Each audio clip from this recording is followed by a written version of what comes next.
Thank you all for being here. We're really excited about today, and we are going to jam pack a lot into the next 30 minutes. So be ready, and we'll be able to hopefully fit in some of your questions at the end. We're going to start introducing ourselves. I'm Amy Dufresne, the CEO for HRCI. Becky Ospina, the Vice President of People and Culture at FiberLight. Ajay Appathrai, Vice President of Global Operations for Comcast. Carol McKinley, CHRO for Velocity Global. And I'm Chris Danks, and I am the CEO of the Leadership Collective. So we're going to start by asking Becky the first question, which is, what are the key challenges that you've encountered when establishing a global capability center in a new international location?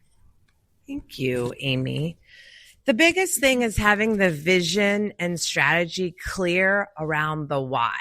The purpose needs to be crystal clear because you are going to hit roadblocks and challenges, and you need to be able to identify, are these deal breakers right away? What does success look like? I'd say there's no perfect solution. And so it's really going to be around trade-offs. Anything where you might be getting a cost break is going to come with its challenges. I always say there's no free lunch. And so deciding, are these deal breakers, are these roadblocks enough to make us pivot our strategy? If the strategy is too fluid, then it's really difficult to make those decisions and get alignment in the organization. Super. Thank you, Becky. Our next question is going to go to Carol. Ooh. Oh. Mike. All right. So your question is, what are the key advantages and potential drawbacks of using an employee of record versus forming a legal entity in a new country? Yeah, so having experience, my background is as a startup growth person. So coming to an EOR is like the end of the journey. So when you go set something up, setting up an entity is complicated. It's not just HR, it's legal, it's your compliance group, it's your finance group. There's a lot to do there. And with the Patriot Act in particular, there's a lot of holdups to getting an entity structured. I've waited a year for a Canadian bank account before and not been able to do anything. The nice part about an EOR, which is an employer of record, is we can employ your people for you. So you can call us up and say, I want to hire somebody in Nigeria tomorrow, and we can get them set up very quickly. So we own the entity, we own the compliance, we can offer benefits and payroll. So it's your employees through us, but we take the burden on of all the compliance work, and that makes life easy. So that's great. Anybody else have anything to add about that? Sure you do. Yeah, I do. So we've actually taken a hybrid approach. So we started off with an employer of record. And in my opinion, I feel like the employer of record allows you to kind of act quickly and get to market quicker. But over time, it all depends on the company's needs and strategy at that given time. But over time, it's important to have your own HR boots on the ground as well to help with culture driving, to help with addressing and assessing any issues that come up. So that's just my purview on things as my experience stands right now. So, while you have the microphone, perfect. I'm going to ask you a question, Ajay. In what ways has the role of a global capability center evolved from being simply a cost savings initiative to a strategic initiative? Yeah, so I think, everybody thinks of GCCs and the first thing that comes to mind is cost savings. I think we need to shift that narrative a little bit. It's all about driving value, right? And we talk about offshoring. Internally at Quantcast, we don't use the word offshoring. It's all about right-shoring. It's about functions, it's about tasks, end-to-end functions that can be housed in a particular location based on the skill set and talent availability in that region. So from that standpoint, it's just how we have shifted our thinking internally to drive consensus internally. And if the value exchange, the ROI exchange is there, it's a no-brainer. So. That's great.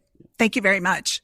So Becky, I'm going to ask you the next question, which is, how do you ensure alignment between your global capability center team and the broader organizational culture? I'm going to piggyback off what you said, AJ. It is really about how you view it internally. And I've been part of an organization where we've opened, 20 countries in 12 months. And so having alignment around the why we're doing it, and it is not an offshoring outsourcing solution. This is an extension of the organization, is key in driving the quality of the services. We also aligned our locations with our customer base. And so it really made sense from a messaging standpoint and an extension of, maybe the main offices. We had offices around the world.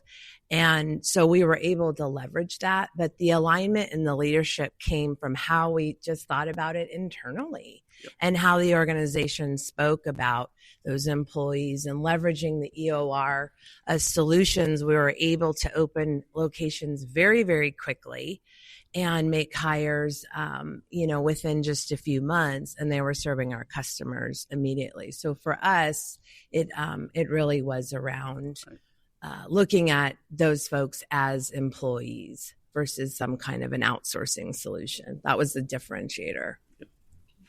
Carol. These microphones are really cool. They're fuzzy too. Exactly. It's like, I want to put it. No, but what for me, opening up multiple, international operations, you always deal with the culture issues, which you guys were talking about. And I see people trying to suppress the in-office culture or the international location culture and bring it into the fold. I think you need to encourage that, and you need to be aware of it and do that. But then there's the whole, I call it not onboarding, but indoctrination.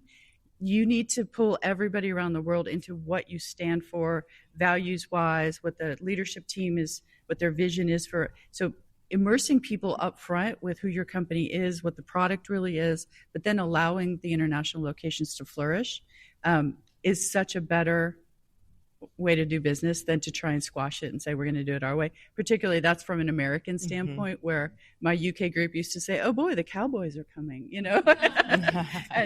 but you have to allow people to be who they are and embrace it. So yeah, 100%. Actually, Chris and I were talking about that before the session started, is your company culture is not going to override the country culture.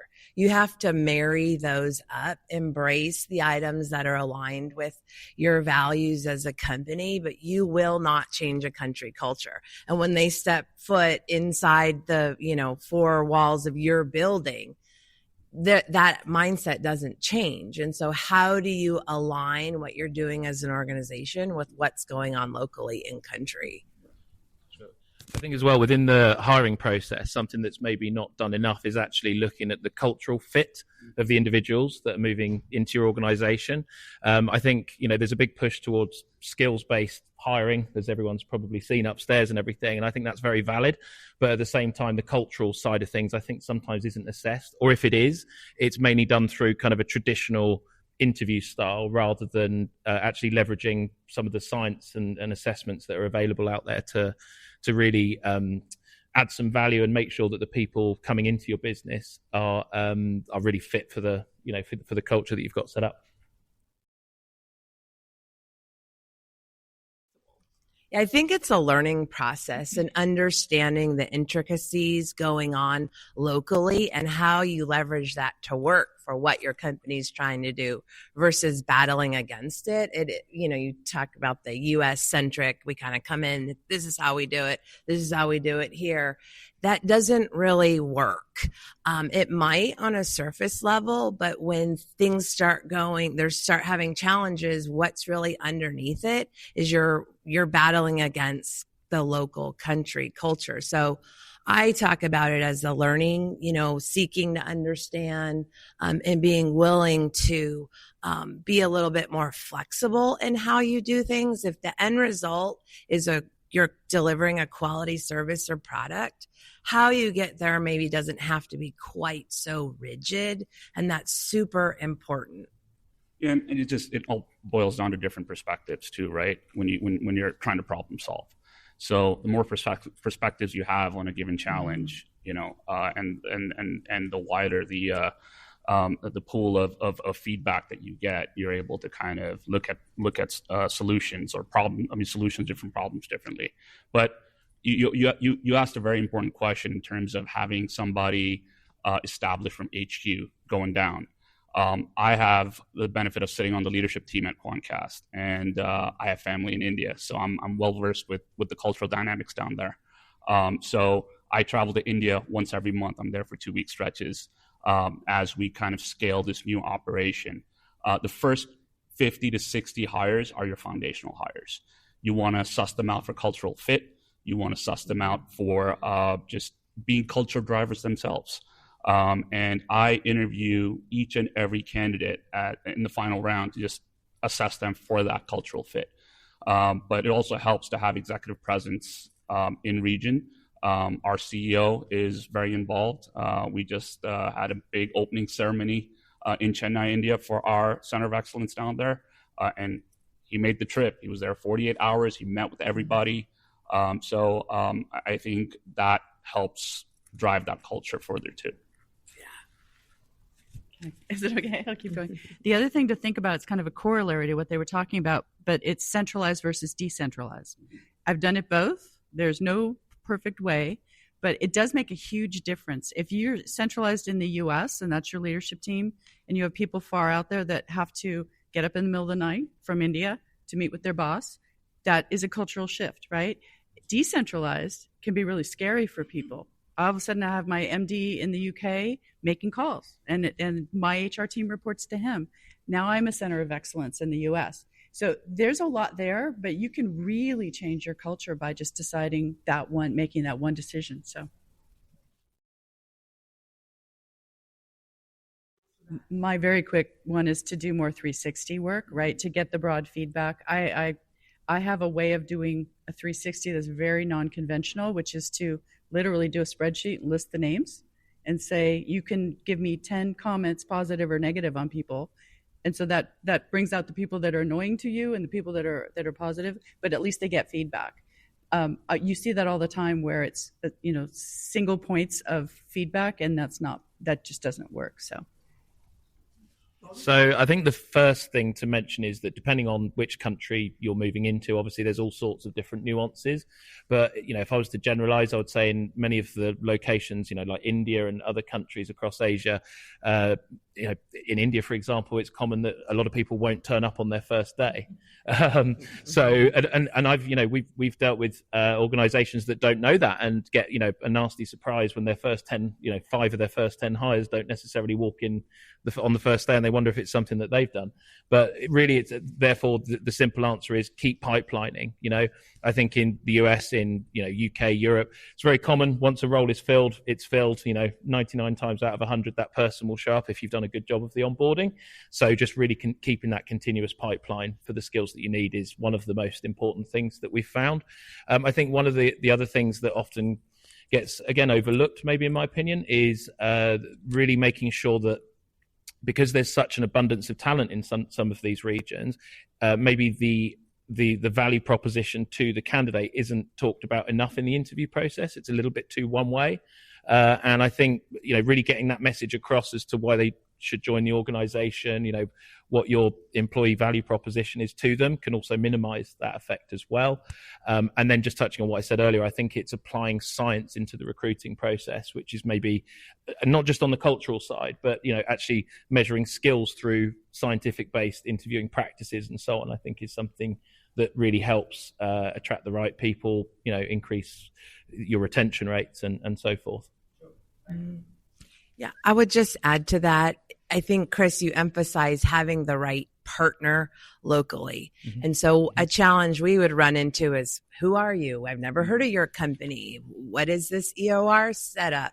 And so having the right partners is key, because they are an extension of your organization locally to spread the message around the brand and the value proposition, having the right competitive compensation package. In some countries, there's a rice allowance. Okay. You've never heard of that here in the US, but if you're not if you're not sharing these messages during the interview process, it speaks to your credibility. I understand what's going on locally. I have the right information. We can offer a competitive work environment in many ways financially, but also around things like hours, commute, public transportation. I mean, all of these things are big factors.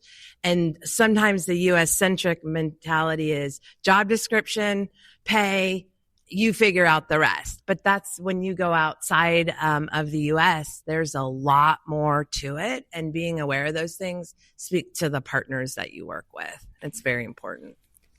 Go ahead. I'll go quick. One of the things that's worked for me is to really spend time thinking when someone says we want to go to Amsterdam and you say, I'm going to compete with everybody in Amsterdam, or I'm going to London. We went to Edinburgh instead. I'm going to go to Dublin. We went to Belfast, right? And starting to think like, do I go to The Hague instead of Amsterdam? When you start to look at, it's the thing we do for offices, we look at people's commute patterns, but we don't do that when we set up international locations. We just go, everyone is in Bangalore. Well, maybe you go to Chennai instead, right? And I challenging your leadership team to rethink that makes recruiting a whole lot easier, because people say, I can walk to the office now instead of an hour commute. I mean, the Bay Area, I watch how many of my engineers are now coming from the East Bay, and they don't want to do a bridge, to get to Palo Alto. So why don't I set up in San Ramon instead? It's cheaper. I get better. I can get happier, longer term people. So. The other thing to add, I mean, if the notion of setting up a GCC is overly daunting, I mean, one of the approaches we used at Quantcast was actually working with an offshoring partner first. Dip your toes, get an understanding of the cultural dynamics in the region.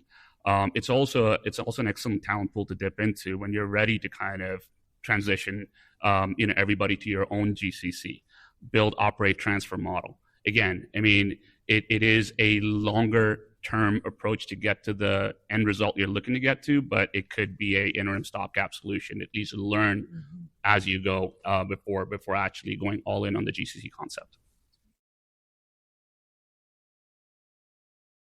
What I have done, what I try to do, I have 13,000 connections on LinkedIn. I back channel everyone.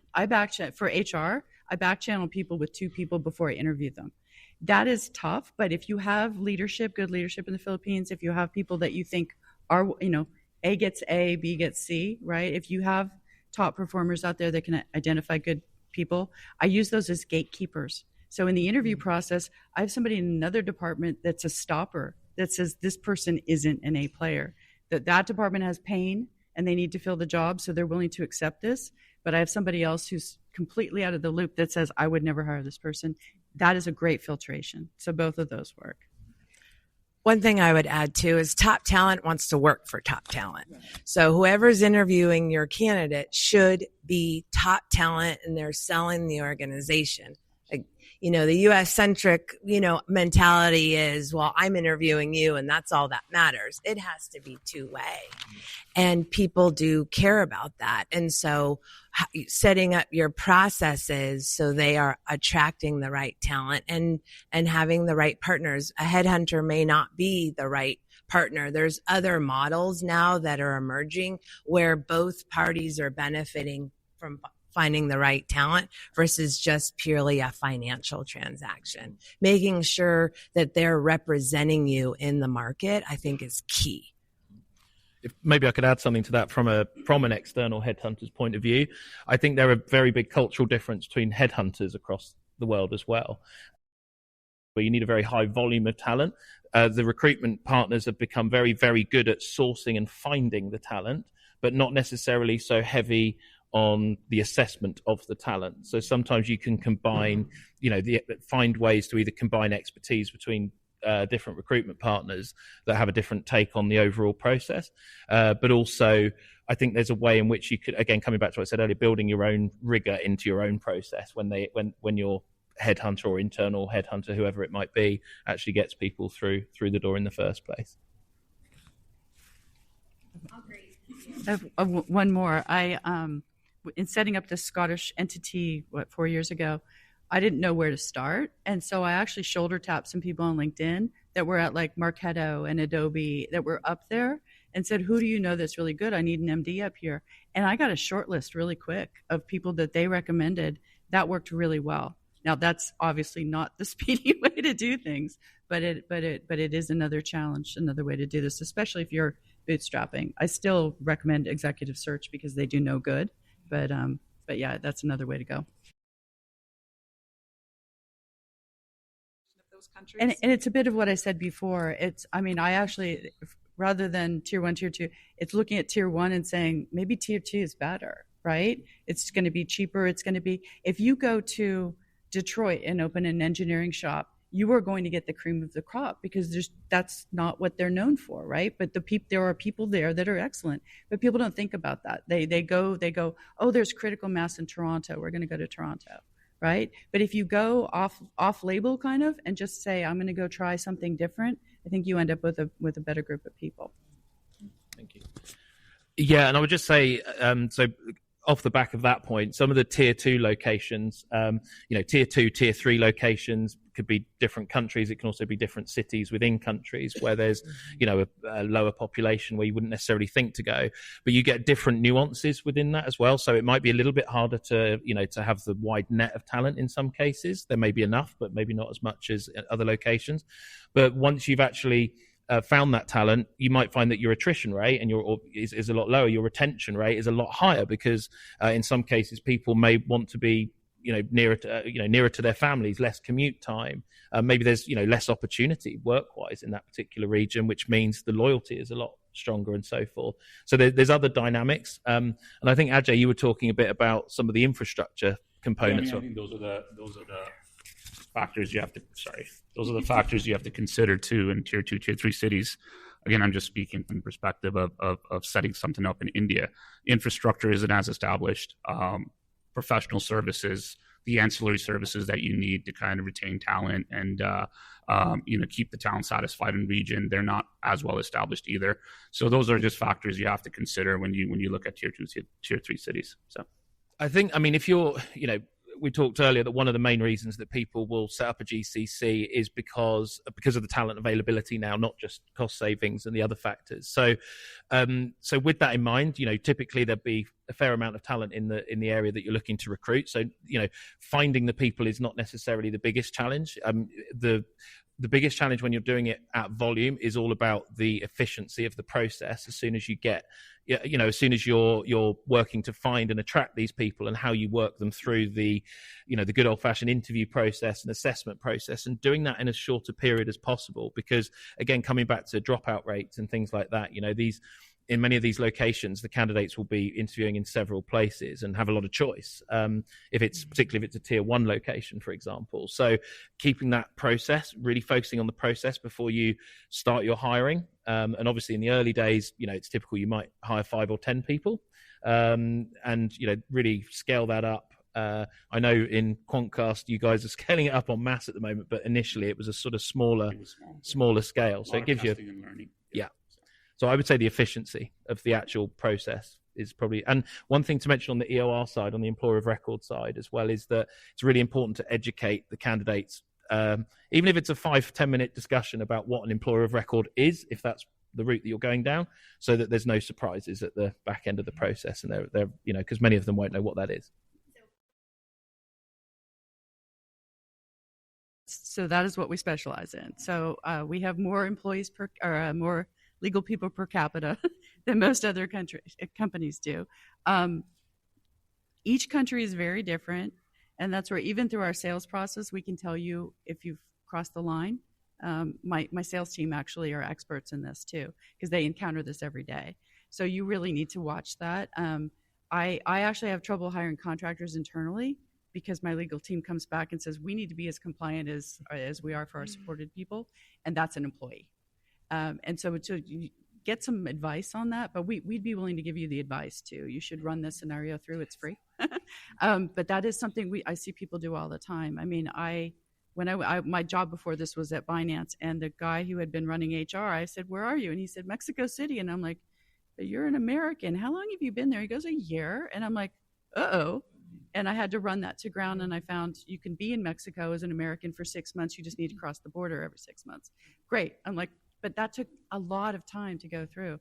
So, we actually have a website. You can take a look at individual countries and see a bit there. But again, our sales team can help you with that too. So, but I was just going to answer also to yours. We had an interesting thing. I was at Plantronics. We had a huge manufacturing site in Tijuana, and we were very open about it. We knew people were coming from the interior to run the border, so they would work for us for 6 months and then move on. The way we did two things to stop the turnover.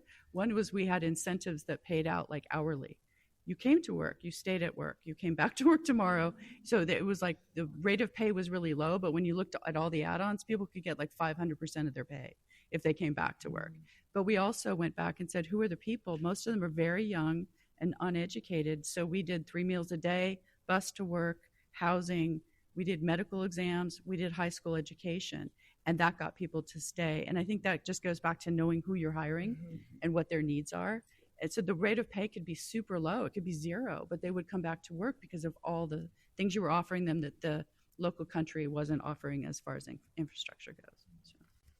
I know we're pretty much out of time. I just wanted to add on to just the question around contractor, EOR, legal entity is top talent wants to work for top talent. And sometimes a contractor package, depending on if you're in a socialized medicine situation and socialized retirement, contractors is not an attractive package long-term. Again, the rate of pay might be higher initially, but you're missing out on all the socialized systems. And so understanding that environment too is really important when you're designing your setup. And what is going to attract the top talent? What kind of compensation packages? I mean, I think your example really highlights that. Knowing the local environment is key. And if you don't know it, getting the right partner who does. Super. We are out of time. I'd like to thank Becky, Ajay, Carol, and Chris. This has been fantastic. I hope you all have got a lot out of it.